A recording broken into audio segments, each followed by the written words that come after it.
شروع کرتا ہوا اللہ کے نام سے جو نہایت رحیم اور مہربان ہے۔ حضور صلی اللہ علیہ وسلم کی طیب کی سفر کا قصہ۔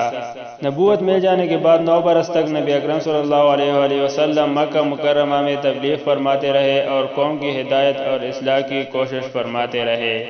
لیکن تھوڑی سی جماعت کے سوا جو مسلمان ہو گئے تھے اور تھوڑی سی ایسے لوگوں کے علاوہ جو باوجود مسلمان ہونے کی آپ صلی اللہ علیہ وسلم کی مدد کرتے تھے، اکثر کفار مکہ آپ اور آپ صلی اللہ علیہ وسلم کی صحابہ رضی اللہ عنہ کو ہر طرح کی تکلیفیں پہنچا دیتے، مذاق اڑاتے تھے اور جو ہو سکتا تھا اس سے درگزر نہ کرتے تھے۔ حضور صلی اللہ علیہ وسلم کے چچا ابو طالب بھی انہیں نیکدل لوگوں میں سے تھے جو باوجود مسلمان نہ ہونے کی حضور صلی اللہ علیہ وسلم کے ہر قسم کی مدد فرماتے تھے۔ 10ویں سال میں جب ابو طالب کا بھی انتقال ہو گیا تو کافروں کو اور بھی ہر طرح کھلے مہار اسلام سے روکنے اور مسلمانوں کو تکلیف پہنچانے کا موقع ملا۔ حضور صلی اللہ علیہ وسلم اس سیاق سے طیب تشریف لے گئے کہ وہاں قبیلہ ثقیف کی بڑی جماعت ہے، اگر وہ قبیلہ مسلمان ہو جائے تو مسلمانوں کو ان تکلیفوں سے نجات ملے اور دین کی پھیلنے کی بنیاد پڑ جائے۔ وہاں پہنچ کر قبیلے کے 3 سرداروں سے جو بڑے درجے کے سمجھے جاتے تھے گفتگو فرمائے اور اللہ کی دین کی خاطر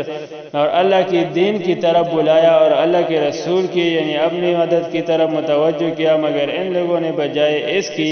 کہ دین کی بات کو قبول کرتے یا کم سے کم عرب کی مشہور مہمان نوازی کے لحاظ سے ایک ناورد مہمان کی خاطر مدارت کرتے، صاف جواب دے دیا اور نہایت بے روحی اور بد اخلاقی سے پیش آئے۔ ان لوگوں نے یہ بھی گوارا نہ کیا کہ آپ صلی اللہ علیہ وسلم یہاں قیام فرمائے۔ جن لوگوں کو سردار سمجھ کر بات کی تھی وہ شریف ہوگے اور مہذب گفتگو کرے گے۔ ان میں سے ایک شخص بولا کہ آپ ہی کو اللہ نے نبی بنا کر بھیجا ہے۔ دوسرا بولا کہ اللہ کو تمہارے سوا کوئی اور ملتا ہی نہیں تھا جس کو رسول بنا کر بھیجتے۔ تیسرے نے کہا کہ میں تجھ سے بات کرنا نہیں چاہتا ہوں اس لیے کہ اگر تو واقعی نبی ہے جیسا کہ دعویٰ ہے تو تیری بات سے انکار کر دینا مصیبت سے خالی نہیں، اور اگر جھوٹ ہے تو میں اسی شخص سے بات کرنا نہیں چاہتا۔ اس کے بعد ان لوگوں سے نا امید ہو کر حضور صلی اللہ علیہ وسلم نے اور لوگوں سے بات کرنے کا ارادہ فرمایا کہ آپ صلی اللہ علیہ وسلم تو ہمت اور استقلال کے پہاڑ تھے، مگر کسی نے بھی قبول نہ کیا، بلکہ بجائے قبول کرنے کے حضور صلی اللہ علیہ وسلم سے کہا کہ ہمارے شہر سے فوراً نکل جاؤ اور جہاں تمہاری چاہت کی جگہ ہو وہاں چلے جاؤ۔ حضور صلی اللہ علیہ وسلم جب ان سے بالکل مایوس ہو کر واپس ہونے لگے تو ان لوگوں نے شہر کے لڑکوں کو پیچھے لگا دیا کہ آپ صلی اللہ علیہ وسلم کا مذاق اڑائے، تالیاں پیٹے، پتھر مارے، حتیٰ کہ آپ صلی اللہ علیہ وسلم کے دونوں جوتے خون کی جاری ہونے سے رنگین ہو گئے۔ حضور صلی اللہ علیہ وسلم اسی حالت میں واپس ہوئے۔ جب راستے میں ایک جگہ ان شریروں سے اطمینان ہوا تو حضور صلی اللہ علیہ وسلم نے یہ دعا مانگی،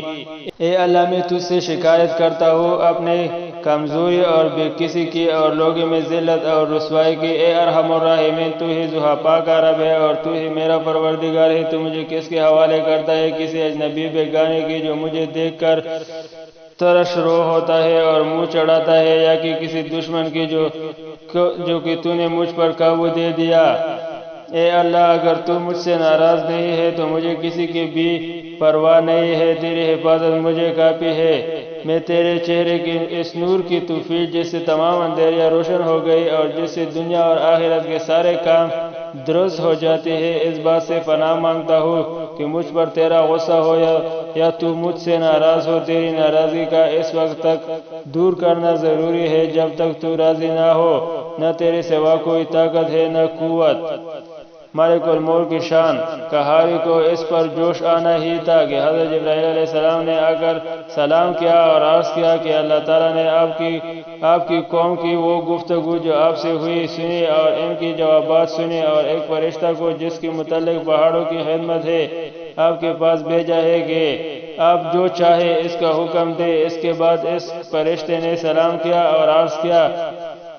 کہ جو ارشاد ہو میں اس کی تعمیل کروں گا۔ اگر ارشاد ہو تو دونوں جانب کی پہاڑوں کو ملا دوں جس سے یہ سب درمیان میں کچل جائے، اور جو سزا آپ تجویز فرمائے۔ حضور صلی اللہ علیہ وسلم کی رحیم و کریم ذات نے جواب دیا کہ میں اللہ سے اس کی امید رکھتا ہوں کہ اگر یہ مسلمان نہیں ہوئے تو ان کی اولاد میں سے ایسے لوگ پیدا ہو جو اللہ کی پرستش کرے اور اس کی عبادت کرے۔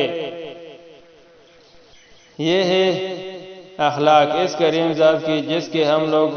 نام لیوا ہے کہ ہم ذرا سی تکلیف سے کسی کی معمولی سی گالی دے دینے سے اسے بھڑک جاتے ہیں کہ پھر عمر بھر اس کا بدلہ نہیں اترتا، ظلم پر ظلم اس پر کرتے رہتے ہیں اور دعویٰ کرتے ہیں کہ اپنے محمدی ہونے کا نبی کی پھر بھی بننے کا نبی کریم صلی اللہ علیہ وسلم اتنی سخت تکلیف اور مشقت اٹھانے کے باوجود نہ بد دعا فرماتے ہیں نہ کوئی بدلہ لیتے ہیں۔